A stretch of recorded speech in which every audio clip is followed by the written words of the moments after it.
Hello विद्यार्थी मित्रांनो, मी तुमचा एज्युकेटर अरविंद आणि तुमचं स्वागत आहे ग्लोबल ऑनलाईन मध्ये। विद्यार्थी मित्रांनो, आजच्या व्हिडिओमध्ये आपण महाराष्ट्र लॉ सीईटी 2025 या परीक्षेमध्ये विचारण्यात येणाऱ्या लॉजिकल अँड अनालिटिकल रिझनिंग या सब्जेक्ट मधील इम्पॉर्टंट एमसीक्यू आणि त्या एमसीक्यूचे स्पष्टीकरण पाहणार आहोत। विद्यार्थी मित्रांनो, महाराष्ट्र लॉ सीईटी ची लाईव्ह बॅच 1 जानेवारी 2025 म्हणजे आजपासून सुरू करण्यात आलेली आहे। या बॅच मध्ये तुम्हाला संपूर्ण अभ्यासक्रमावरती व्हिडिओ लेक्चर्स मिळणार आहे। डेली लाईव्ह क्लासेस या बॅच मध्ये तुम्हाला मिळतात। संपूर्ण अभ्यासक्रमाच्या अपडेटेड नोट्स पण तुम्हाला मिळतात। 2000 पेक्षा अधिक एमसीक्यू सोबतच मॉक टेस्ट तुम्हाला लाईव्ह बॅच मध्ये सुद्धा मिळतात। तर मित्रांनो, लवकरात लवकर हा कोर्स जॉईन करा। कोर्स जॉईन करण्यासाठी तुम्हाला स्क्रीनवरती नंबर दिलेत, त्या नंबरवरती तुम्ही व्हॉट्सअप करा किंवा तुम्ही प्ले स्टोर वरती जाऊन ग्लोबल ऑनलाईन ऍप डाउनलोड करू शकता। त्या ठिकाणी हा कोर्स तुम्ही परचेस करू शकता।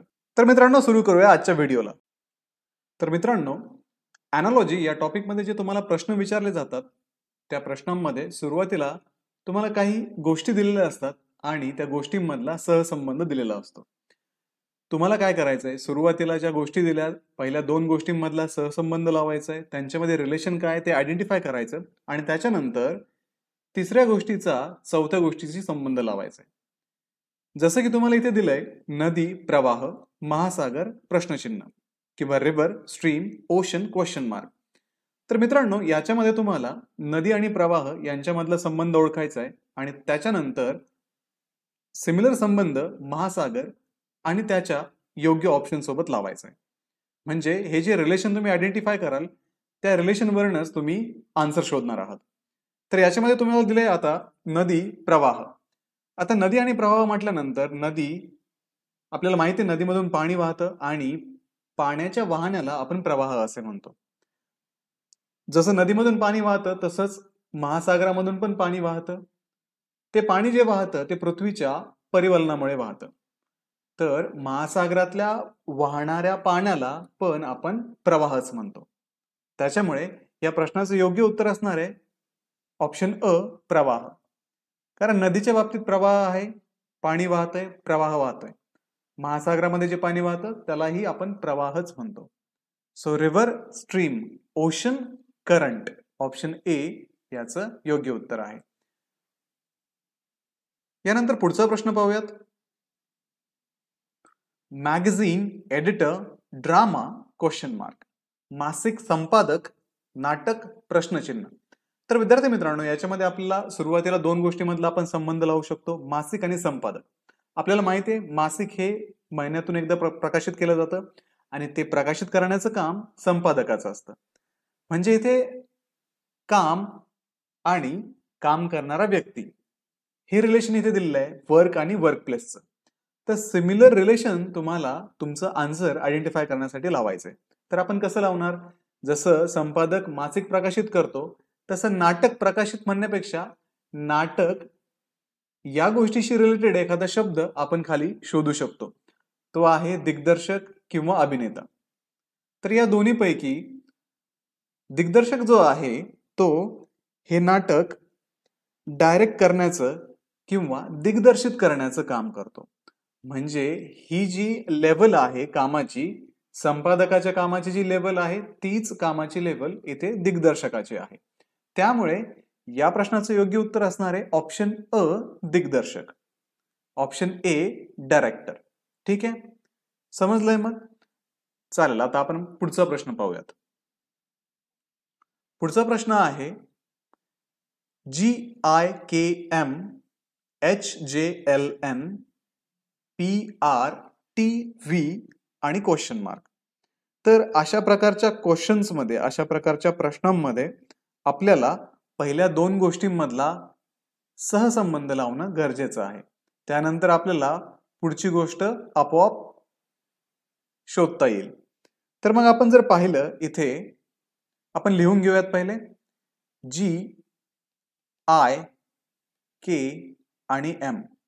तर मित्रांनो, याच्यामध्ये आपल्याला माहित आहे, जर आपण A to Z अशी एक सिरीज बनवली आणि त्याच्यामध्ये आपण नंबरिंग केलं, A ला 1 नंबर दिला, सपोज B ला 2 दिला, C ला 3 दिला,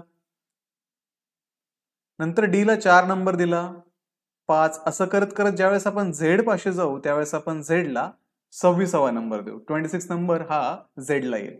तर याच्यावरनं आपल्याला त्या अल्फाबेट्सची, त्या लेटर्सची पोझिशन या वर्णमालेमध्ये कळेल किंवा या अल्फाबेट्समध्ये कळेल. तर तीच पोझिशन आपण इथे लिहून घेऊया.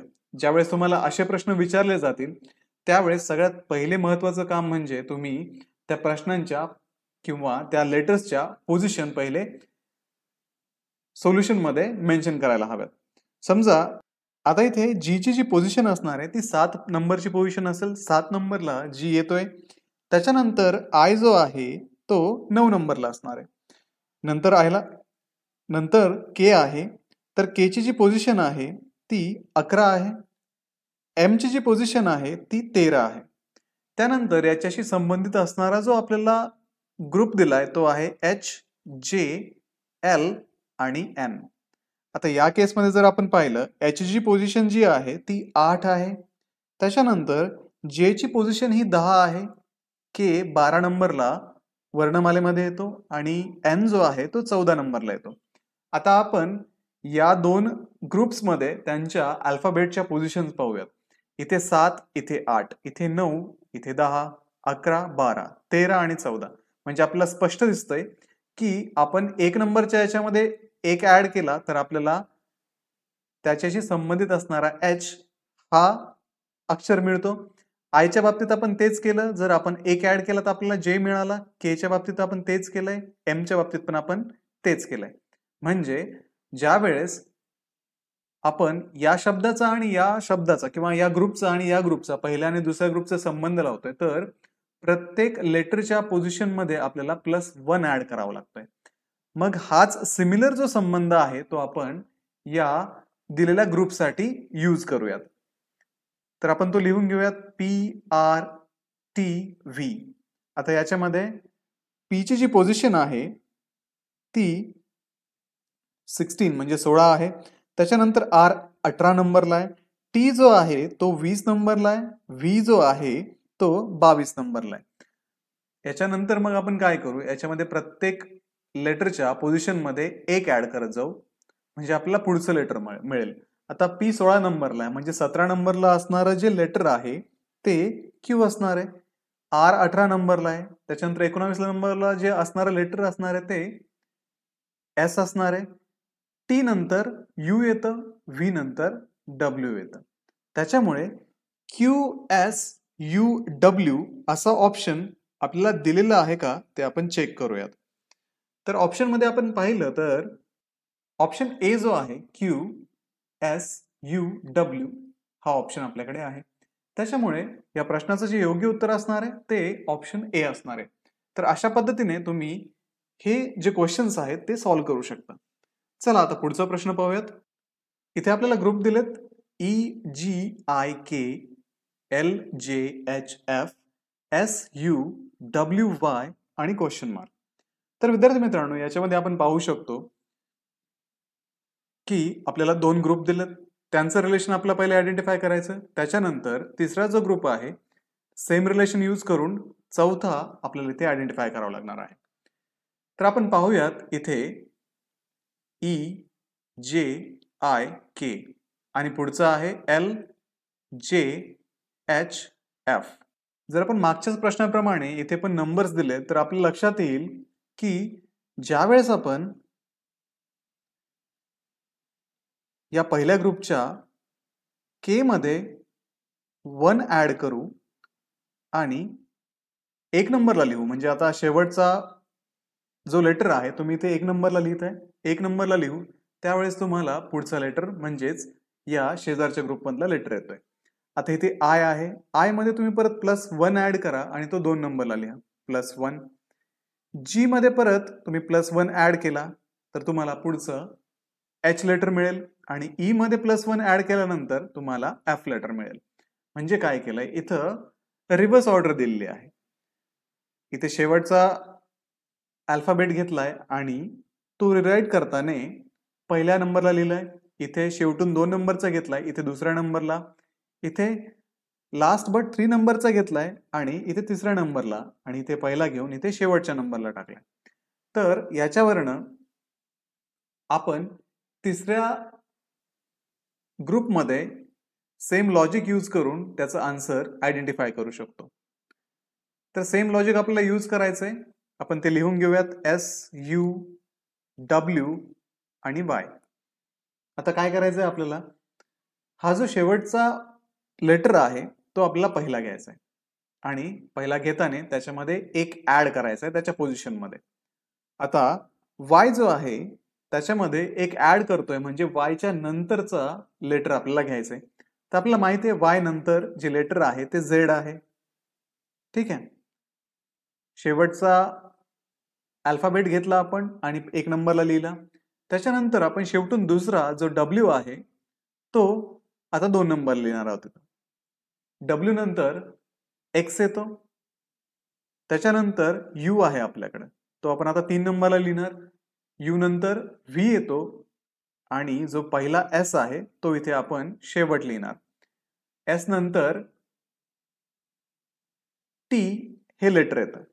तर ZXVT हे आपलं या प्रश्नाचं उत्तर असणार आहे. तर ऑप्शन ए ZXVT हे इथे योग्य उत्तर आहे. इथे तुम्हाला नंबर्स दिलेत. नंबर्स आहेत 4, 10, 8 आणि क्वेश्चन मार्क. म्हणजे इथे तुम्हाला पहिले 4 आणि 10 या दोन्ही मधलं एक रिलेशन आयडेंटिफाय करावं लागेल आणि सिमिलर रिलेशन तुम्हाला अप्लाय करून 8 सोबत कुठला अंक येऊ शकतो हे आयडेंटिफाय करावं लागेल. तर आपण साध्या याच्यामध्ये एक रिलेशन याच्यामध्ये लावू शकतो. जर आपण 4 मध्ये 6 ऍड केले, 4 मध्ये 6 ची बेरीज केली तर तुम्हाला 10 हा अंक मिळतो. सेम लॉजिक आपण जर इथे लावलं 8 प्लस 6 तर तुम्हाला 14 म्हणजे 14 हा अंक मिळेल. तर तुम्हाला ऑप्शन्स मध्ये दिसतंय का कुठे? तर हो, ऑप्शन डी जो आहे 14 तो याचं योग्य उत्तर असणार आहे. जसं आपण अल्फाबेट्स मध्ये आपलं लॉजिक यूज केलं होतं, सेम नंबर्स मध्ये पण आपल्याला हेच लॉजिक यूज करायचंय. सुरुवातीला पहिल्या 2 नंबर्स मधला संबंध ओळखायचा आणि त्याच्यावरनं दुसरी जी पेअर आहे ती आपल्याला आयडेंटिफाय करावं लागते. त्याच्यामध्ये एक मेंबर तुम्हाला दिलेला असतो, एक तुम्हाला आयडेंटिफाय करायला असतो. तर मग सेम लॉजिक तुम्ही यूज करा आणि दुसऱ्या पेअर मधला जो मेंबर मिसिंग असेल तो आयडेंटिफाय करा. तर या प्रश्नाचं योग्य उत्तर आहे ऑप्शन डी. विद्यार्थी मित्रांनो, हे होते लॉजिकल अँड अनालिटिकल रिझनिंग या विषयातील काही महत्त्वाचे MCQ. तर स्क्रीनवरती दिलेल्या नंबरवरती कॉन्टॅक्ट करा आणि लवकरात लवकर ही बॅच जॉईन करा. व्हिडिओला लाईक करा आणि तुमच्या मित्रांनाही हा व्हिडिओ शेअर करा. यापुढेही तुमची एक्झाम होईपर्यंत ही सिरीज अशीच चालू राहणार आहे, त्यामुळे ग्लोबल ऑनलाईनला सबस्क्राईब करा. तर भेटूया अशाच पुढच्या व्हिडिओमध्ये. तोपर्यंत एक्झामचं प्रिपरेशन करत राहा. थँक्यू.